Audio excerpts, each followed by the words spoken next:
Hey guys, welcome back. Today we're taking a look at the newest live server update notes for October the 12th. We now have the newest map expansion, Resolution Ridge. It has detailed POI areas along with connecting roads, a very nice touch from the previous map. With this expansion comes a more convenient and efficient way of getting around the map. Helicopters can now be found at both military bases, to include the newest military base on the south side of the map. You'll want to carry some additional Gold Eagle coins with you, as travel is 500 Eagle coins. You're presented with a map and location drop indicator that will drop you off in a given region of your choice. This update, without a doubt, is the most content that's been added since Early Access Alpha, which includes the newest introduction of Tier 3 and Tier 4 items. The newest weapons and items provide additional stats and capabilities. They also sport a new look along with performance enhancements that I'm sure you're going to appreciate. And I've not had a chance to try out all the weapons just yet, but those that I have tried, the functionality is quite impressive. What little time I've spent looting here on live since the update, it feels like the items may be a little more rare than on test. The team may have made some additional adjustments to spawns here. A note worth mentioning, the double bit axe is one of my favorite tiered tools so far.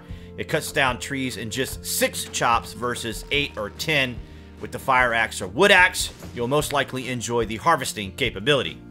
Dew collectors have been adjusted, so you'll notice that it will take longer to fill bottles, even slower than previous iterations where we could fill 2 bottles per collector like Z1. Now it's just 1. However, if you're new to the water collecting system like I was, because at first it didn't work, you can now fill your bottles in the traditional way, which is the reason why I like building near water, particularly after this update. We're getting our first look at the clan feature.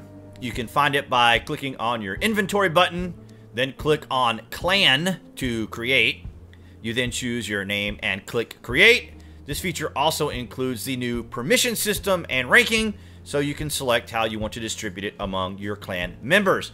Adding people to your clan is pretty straightforward. You simply click on Manage Invites, type in their name, and click the Add button.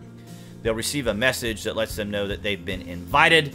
They'll have to then go to their inventory window and accept the invitation. It may take a few minutes for them to receive the invite and then accept, as well as they may have to find a safe location to then accept it.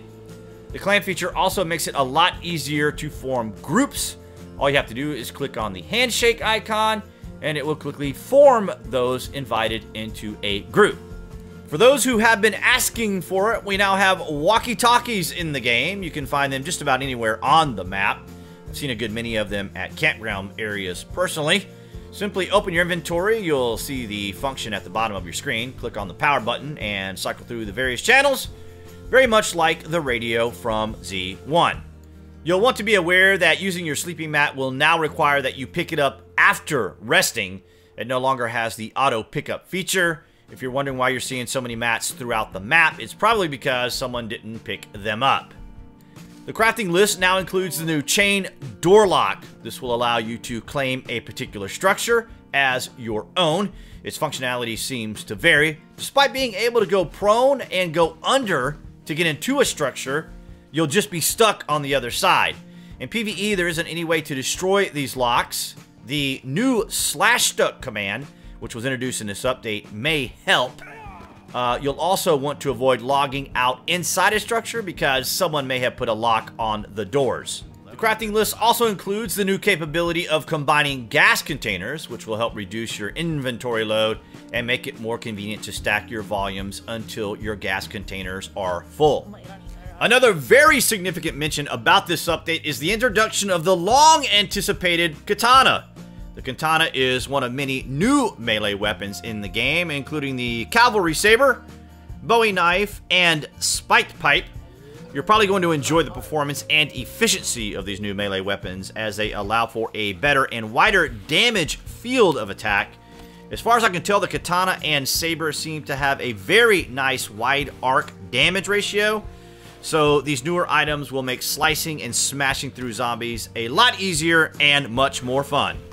If you see wolves at range, go ahead and take them down. They have a new and incredibly bizarre fighting behavior. Also, a quick mention regarding the channel. While you're on the main page, you can now access the Amazon Influencer Storefront button. This consolidates the published section gear, software, and peripherals and items that I review on the channel. But more importantly, you guys can use the standard Amazon Store search feature that allows you to make your own purchase of your choice, and a small commission goes to helping the channel. This update is loaded with a lot of amazing new content, so I'd like to leave some of that up for you guys to discover. You can find all the specific details to this update in the published section below.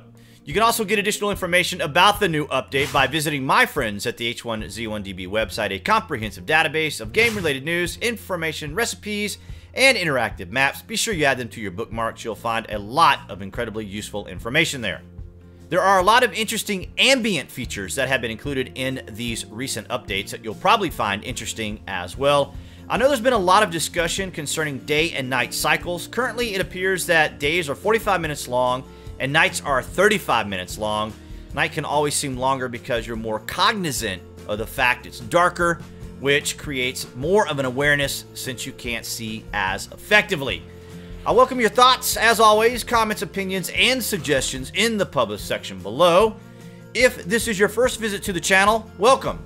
If you're a frequent visitor, consider clicking on this channel link to subscribe and this end card to see other pertinent videos. By subscribing, of course, to the channel, you'll get the latest out of Daybreak and just survive.